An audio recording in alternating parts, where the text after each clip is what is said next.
It's going to be a cold one on Saturday, so grab your glove warmers, grab your thermos with hot chocolate, and let's play the intro.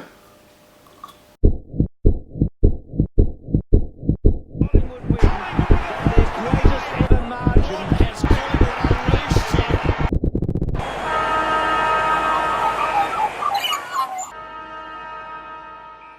So let me paint the picture for you. It was round 23 last year, the last home and away match. We needed to win to keep our top 4 chances alive, and Fremantle needed to win to prove they weren't irrelevant after a 133-point hiding by Geelong the previous week. It was neck and neck throughout the game, and it wasn't until Maggies kicked 2 goals back-to-back in the last quarter that we kind of settled, kind of got a hold of our nerves, and Josh Thomas kicked the sealer, and we won by 9 points to secure that top 4th finals berth. So in this game, Freo managed 5 goals in the first quarter, kept us on our heels, but then for the next 3 quarters, they only managed 4 goals in total. Although in saying that, it was neck and neck throughout the game, and as always, we came out firing that last quarter. So as it was for most of last season, this game produced another injury, this time to Will Hoskin-Elliott, the hyphen himself. Steele and Sidey went about their day, 30 plus disposals each, and Maggies, the absolute saviour, said, checkmate, 3 goals. So in a super close game last week, Freo edged over the Lions with an after the siren point, which hit the goalpost, and the Lions won by a point. Freo dominated the clearances in that match, and with the likes of Hill, Ryan and Fife, you can see why. Lobb had 27 hitouts. He outmuscled Martin for most of the game, and you can see that their midfield is stacked with really good players, albeit young, but Hill's coming into his own, Walters is coming into his own, and Fife is just one of the best players of the game. Like I said, it was a close game. It was a gallant performance by Fremantle, actually. It sees them sit 5-5, just in 8th position on percentage. An injury-depleted Pie side played against the Sydney side that welcomed back Buddy Franklin and Josh Kennedy. Collingwood went about it in their casual second gear until the last quarter, push into 4th gear, win the game sort of thing that they've been doing for the last couple of weeks. In the last quarter, we kicked 4 goals, which gives us 7 wins in a row and cements us in that 2nd place where we've got a 1-game buffer. There was all the talk about us being one of the best first quarter teams of the season, but Sydney only kept us to 1 goal for that first quarter. But not that we helped ourselves, we kicked 5 goals 10 in the first half. Sam Reid kicked an unprecedented 6 goals, but Sydney still weren't able to pull a rabbit out of their hat. Much in part to Roughhead's job on Buddy, kept him to 2 goals and his lowest disposal count in 10 years. Wells started in that first half, kicked 3 goals, and then he went down with a knee injury. They reckon it's season ending or close to season ending. Bucks reckons it could be career ending.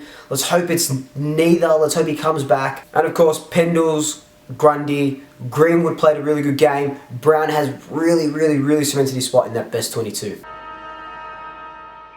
Finally, some good news on the injury front though. Darcy Moore's back, Tagowi's back, boosts us really well, and also Varco's back from his 1-week suspension. So these 3 inclusions are just like for likes for the 3 going out. Wills goes out, easily replaced by Tagowi. Maggies goes out, easily replaced by Darcy Moore. Wells, unfortunately, goes out, easily replaced by Travis Varco. So it was very like for like. You actually couldn't ask for a better, stronger 3 to come into your side. Yes, Cox would have been awesome. Yes, Adams would have been awesome. Yes, Elliott would have been awesome. But these 3 guys, they pretty much make the spine. You know what I'm saying? Darcy Moore, centre half back. Tagowi's so good because he can go into that midfield when we need that extra grunt, but he's one of our best forwards. Varco just brings that immense pressure, kind of like what Daniel Wells was doing in that first half last week. As for Wills and Maggies, yes, it's unfortunate that they go out, but they can't drop their heads. They go back to the VFL, they'll find some form and hopefully push back to get back into the senior side. And Fremantle go into this side unchanged with what versus Brisbane last week. So I know I sound like a broken record, but this game's really going to be won in the midfield, especially Grundy and that Lobb battle. The thing about Lobb is he's a very athletic guy, skinny, lanky, very tall though. He'll match up really well against Grundy, not in those one-on-one contests, but I feel like he'll be able to go with him throughout the match, run with him, much like Sinclair didn't really do that last week, and Grundy hasn't really been challenged in the last few weeks. I think Lobb is going to be a good test for Grundy. I still think he's going to go over the top of him. I still think he's going to win this duel, but if Lobb can break even on hitouts, break even on disposals, Fremantle are in with a really good chance, as much as, I hate to say it. Another curious case is Nat Fyfe. In previous years, you'd think Greenwood would go on to him, but Greenwood's played so well in that halfback of the last couple of weeks, especially last week. one of the best games I've seen him play in black and white, which is really good for him. He's found that spot. He's not just a tagger anymore. He's brought a second edge to his game. I think Pendles is going to play directly on Fife.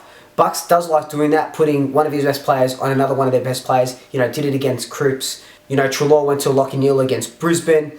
I think that one-on-one contest, Fife and Pendles, is so tantalising, and it's going to be a joy to watch. You know, in saying all of I said, just to kind of summarise, I do feel like Freo are really going to push us, kind of like what everyone else has been doing, and I don't think they're going to push us because we're running in second gear. I actually think we're going to hit this game hard, and we're going to come out firing. But Fremantle are going to show that, you know, they want that top 8 spot. They want to show that they're capable of playing finals, that they're a good side, and how better to show that you're a good side than taking it up to Collingwood on their home turf. But much like we've been doing, this game is going to be won in the last quarter, or it's going to be won in the first quarter. That second and third quarter is where we kind of either drop off or we just plateau, you know? I feel like we're not giving out full rounded games. We're not a bad side, but we're not showing everybody that we're a great side.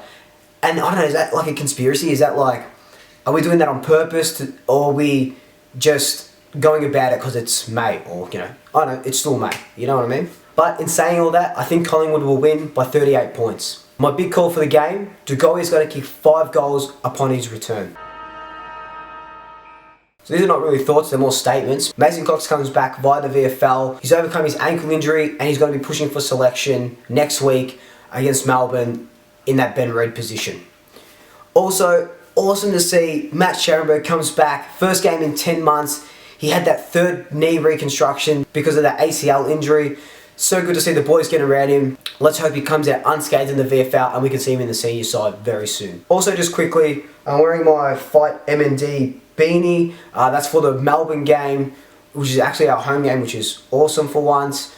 Go grab these. I think they're about 20 bucks. You can get it from the Collingwood store and stuff.